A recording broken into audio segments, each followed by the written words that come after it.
This is where the review gets spicy.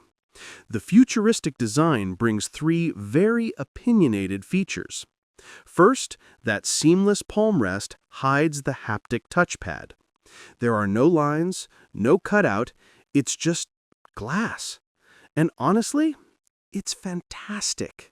It's a large, perfectly responsive surface, and the haptic click it generates is crisp and satisfying.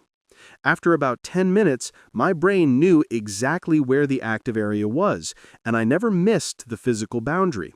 It's a total success. Second, the Zero-Lattice keyboard.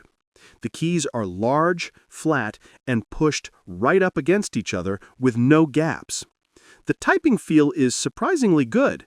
The keys have a nice snappy dig to them, and I was able to hit my usual typing speed. The problem is accuracy. Without the tiny gaps between the keys that we're all used to, I found my fingers getting lost more often. I'd have to look down to recenter my hands, which broke my flow. And third, and this is the big one, the capacitive touch row. Instead of physical F keys, you get a backlit strip of touch-sensitive icons.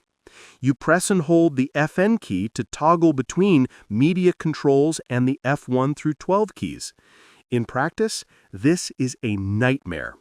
I'm constantly adjusting volume, and I hate not having a physical key to feel. Even worse, I kept accidentally grazing the escape key or the delete key with the side of my hand, which is infuriating when you're in the middle of writing. It's a solution to a problem that didn't exist.